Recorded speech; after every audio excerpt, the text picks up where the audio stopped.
Hello, everyone. Welcome to the Ramova Theater. I'm Josh Nelson from Sox Machine. It's awesome to see everyone. Welcome to the White Sox watch party. So around 5 o'clock after our pregame show here, to entertain you guys, we'll be watching the White Sox and Tigers game. The White Sox have won 6 straight games, 22 and 23. Since the All-Star break, we're watching like a completely different team. So it's been very exciting just to pay attention to the White Sox the last 45 days, even though it's going to cost me, as I'm going to have to pay for a very expensive steak dinner in the offseason, but losing a steak dinner that way is in the best way possible. While you are here, a reminder, thanks to our wonderful friends at Ramova for hosting us. They have new beer. So this is actually cold, so I'll be passing it out to you guys. If you haven't had it yet, this is the Gene Honda beer. The PA announcer for the Chicago White Sox, On Your Feet. It's an amber lager with lime. The way, if you want a comparison, it's like a Modelo Negra, if you got that at the stadium with a slice of lime. They also have the Southside Legend. So if you're into hazy IPAs, as I'm combining words, sorry about that. If you're into hazy IPAs, this is an option for you as well. So these are the 2 new beers that Ramova has. I also want to thank our friends Ankin Larry, that has showed up. Thank you to their support this season. Make sure you have their phone number saved, 312-6-million. I got that locked down. They are doing a social media follow. So if you sign up with them and you follow them on social media, they're going to follow you. So if you're looking for some clout or grow your base on social media, Ankin Law is terrific. They've been an awesome partner to us at Sox Machine all season long, so huge thank you to them for joining us. But for this pregame show, I figure with so much excitement going on with the White Sox right now, and honestly, realistic optimism that we can talk about, what better way to preview today's game than have one of our best friends from Baseball Isn't Boring. You've seen her here for our opening day Eve show. She absolutely crushes it all the time. You can check out her interviews as well. She just recently interviewed White Sox broadcaster Dan Plesac, talking about his smelly polo shirt when the White Sox couldn't lose a game. It's Courtney Finnicum.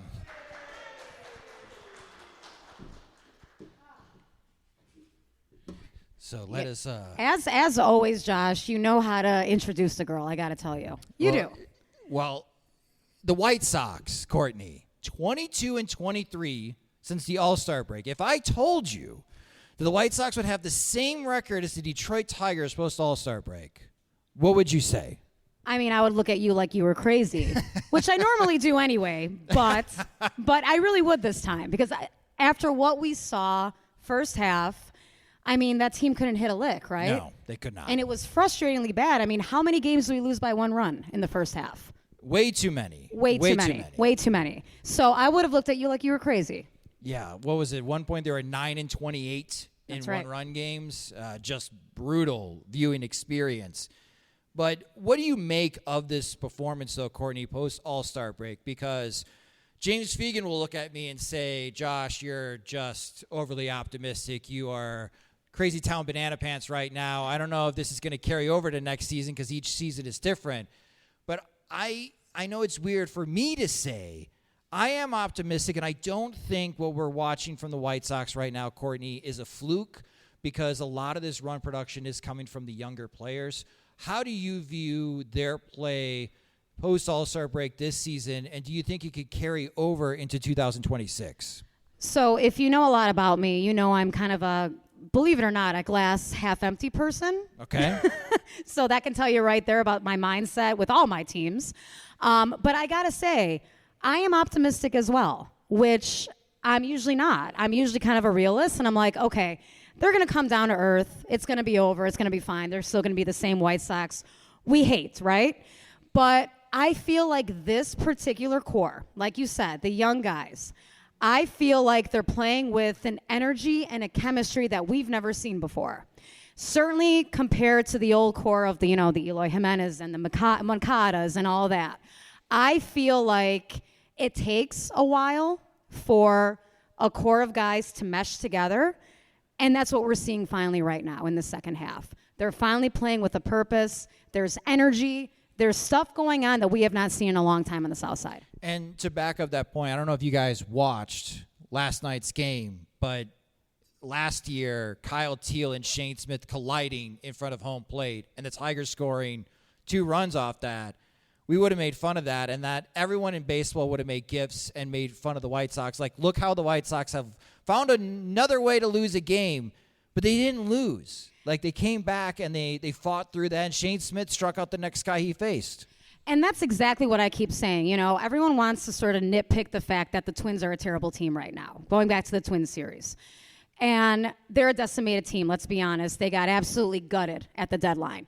But those are 4 games the White Sox do not come back in last year. They do not.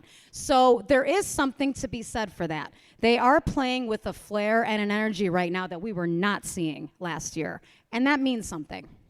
Now, I think a big part of what we're seeing here is this offensive transformation. So as I mentioned, I have to pay for a very expensive steak dinner. You do. This offseason because the White Sox entering the All-Star break were only on pace to score 544 runs. They were averaging 3.4 runs a game. Since the All-Star break, Courtney, the White Sox went from last in Major League Baseball in team OPS. They are currently 7th entering today before facing Terry Schoolball, and we know how good Schoolball is. But they're still a top 10 offense. They're averaging 5.4 runs per game. It's the 2000 White Sox all over again. My favorite team, thank you very much. The kids can play. The kids can play. Team? Who's on the? Oh, yeah, that's right. Jose Valentin, who was just here. Yeah. I was in the Sox Machine suite last weekend when Jose Valentin threw out the first pitch.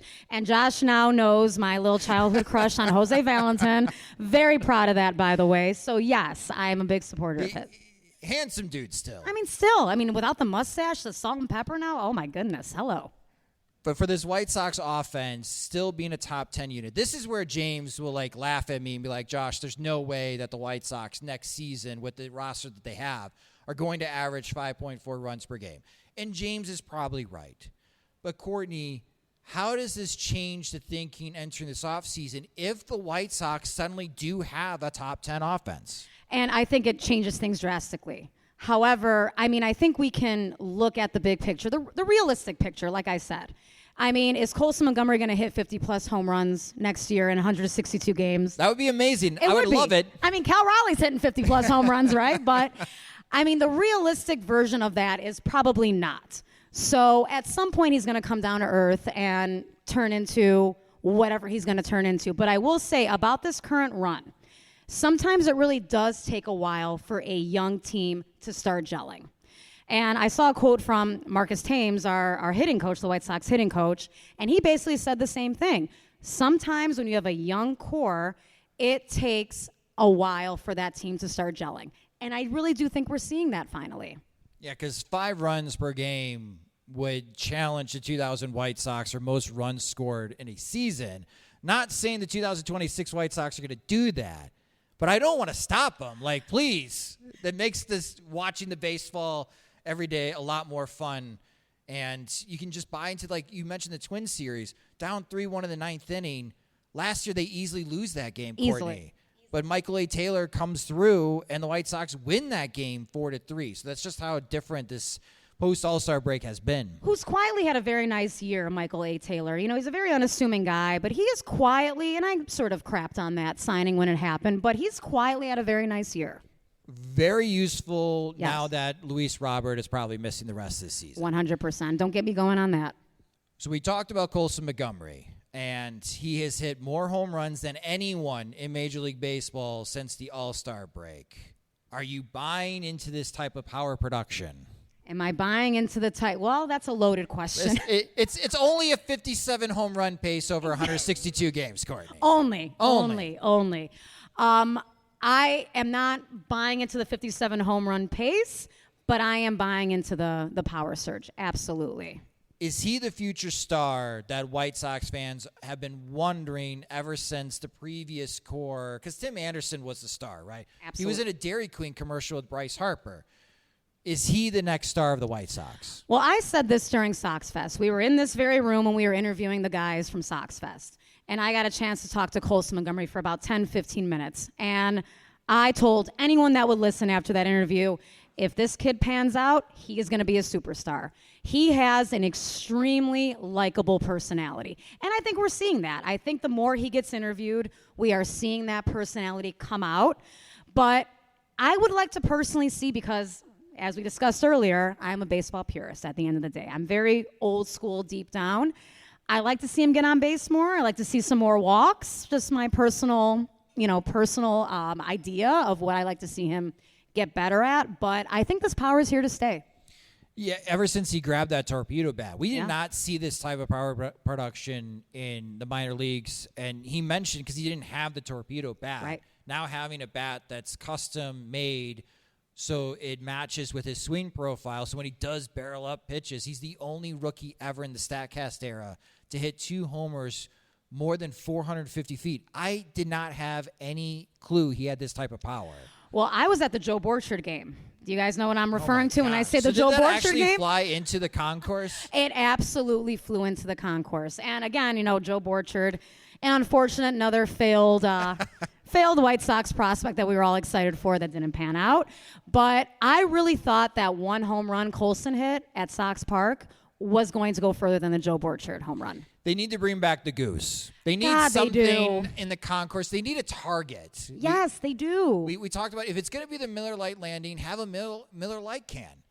I mean, honestly, baseball's off the goose's nose or the beak. I mean, that would really be a thing, and I would love to see. We can hear a honk call from John Schriffen. Oh, please no.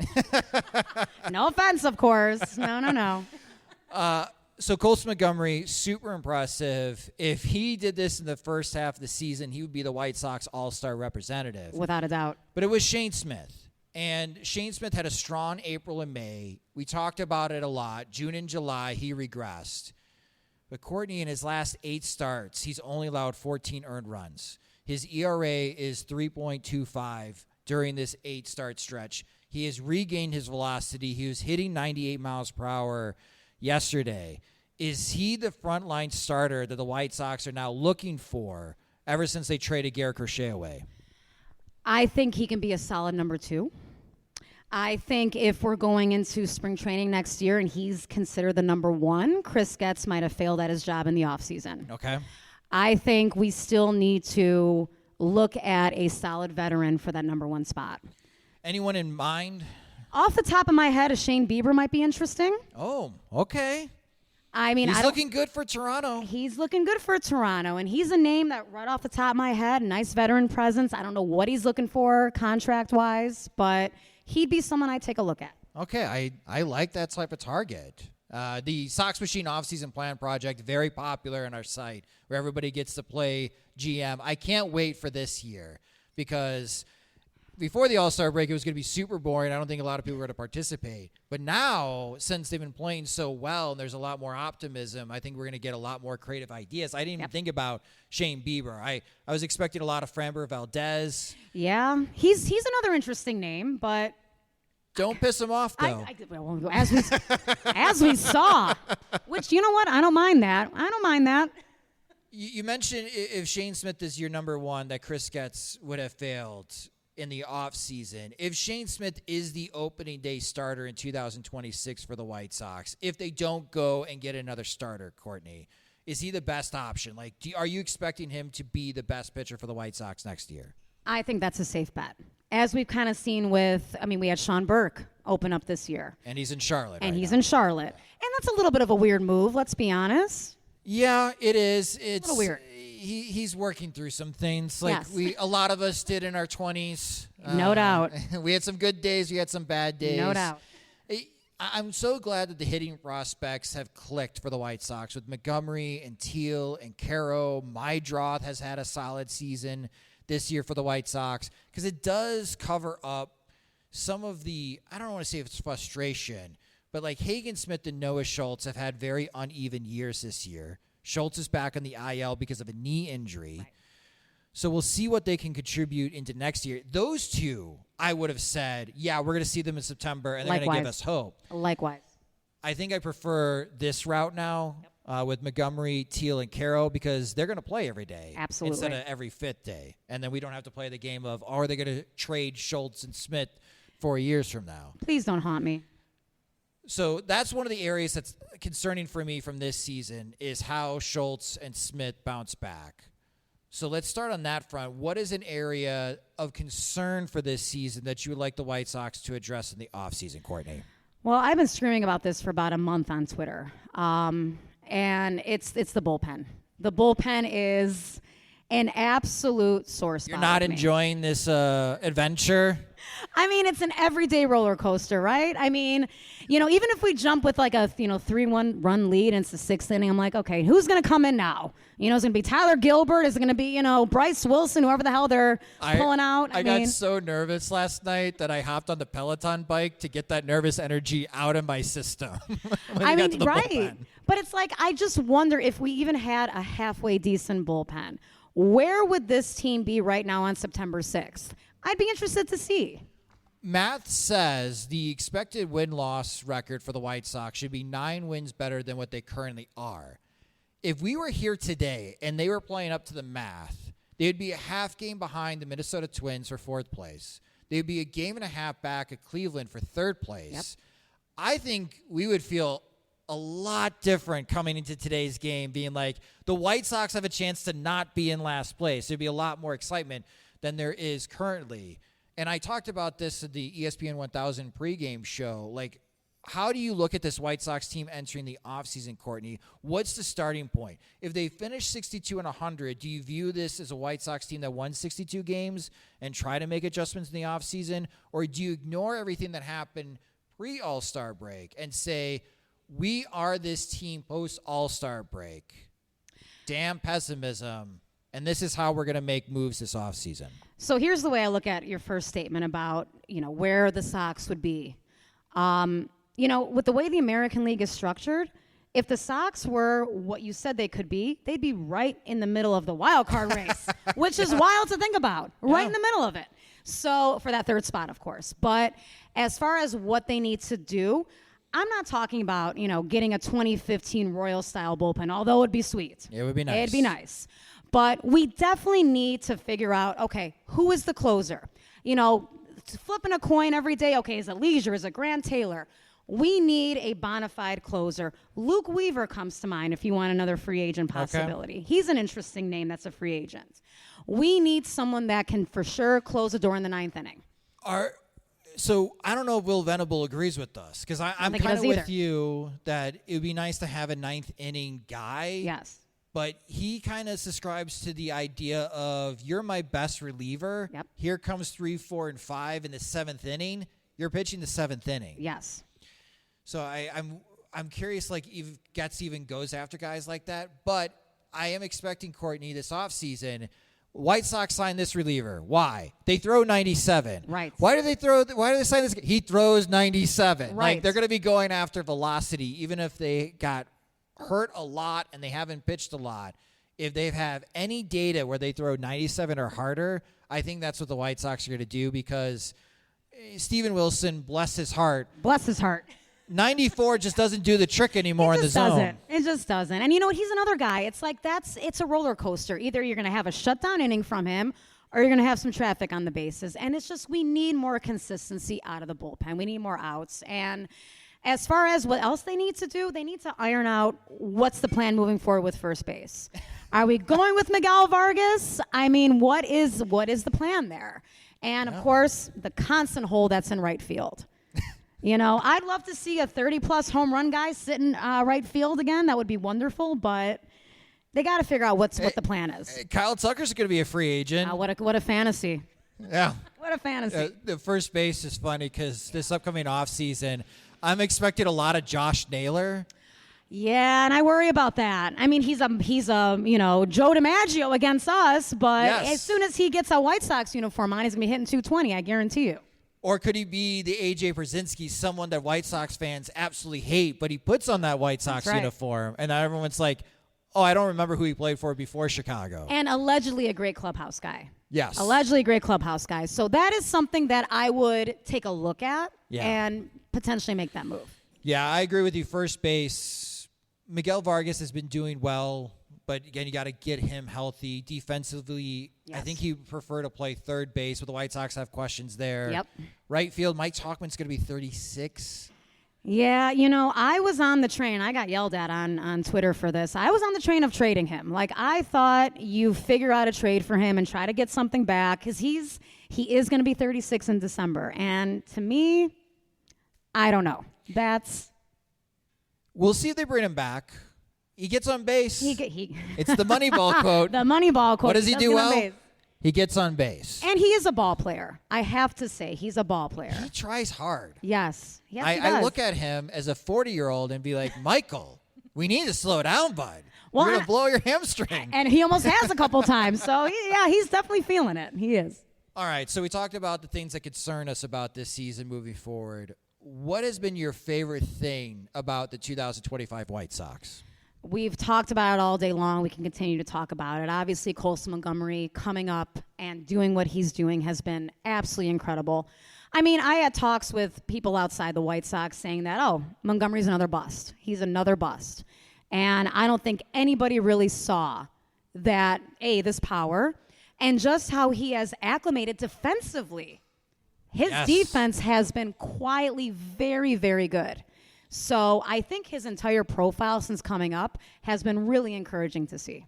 And I like that the White Sox did play him at third base because I think he is going to be your everyday shortstop for the next few years. If they hold on to Billy Carlson is phenomenal. He's maybe the best prep shortstop defensively I've ever seen, and a lot of people around baseball would also agree with that. Dan Plesac loves him. He's saying his praises on the podcast with me. But if you move Montgomery over to third and he proved that he can play third and Carlson is your shortstop, maybe like a J.J. Hardy type of shortstop. I like that. Yeah. All of us, you got one heck of an infield. I think for me, my favorite thing about this season, other than like the rookies hitting, because how many times have we talked about it? Like, the White Sox call up this rookie, they don't hit. And it's like, how come the White Sox cannot develop any hitters?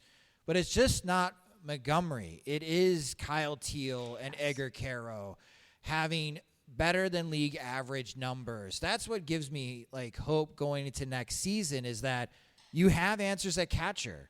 You have an answer at shortstop. You're bringing back Luis Robert. You got an answer in center field.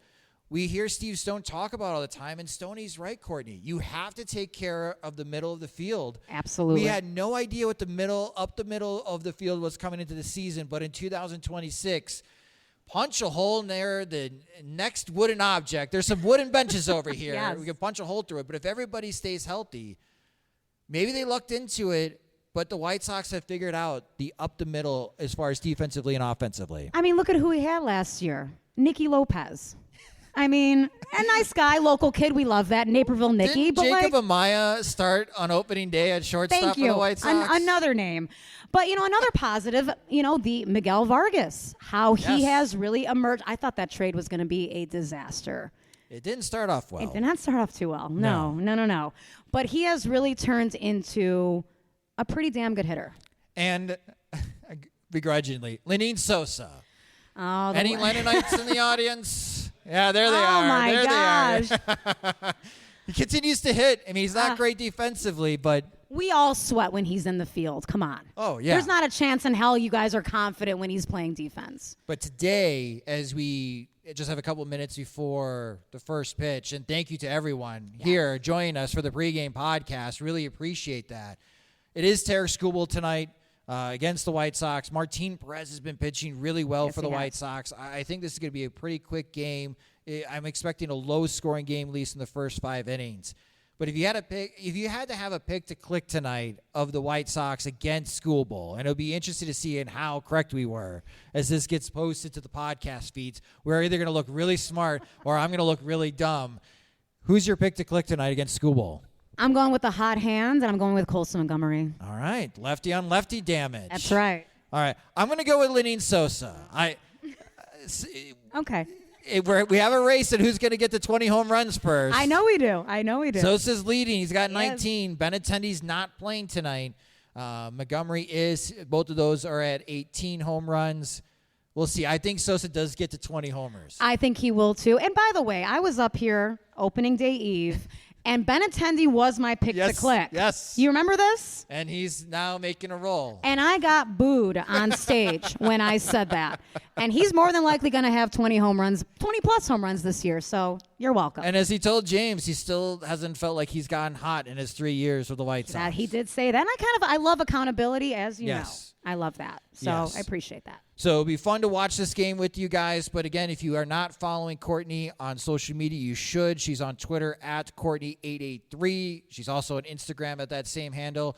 And watch and listen to her podcast through the Baseball Isn't Boring Network. If you didn't get a chance, you got to watch the interview with Dan Plesac. It was so hilarious to him explaining about the polo shirt. And his energy, I mean, it's insane. I mean, I want whatever he's on because, my goodness, what a guy. It's that Northwest Indiana energy, That's it. which I know we have some Northwest Indiana folks Yes, we do. in attendance. But again, Courtney, thank you so much for joining me in the pregame show. Thank you, Josh. It was a pleasure. You guys all have Baseball Isn't Boring shirts as well. First come, first serve. Yes, and thank you to everyone here at Ramova for watching us in the pregame show. And let's see if the White Sox make it 7 in a row. Thanks, guys.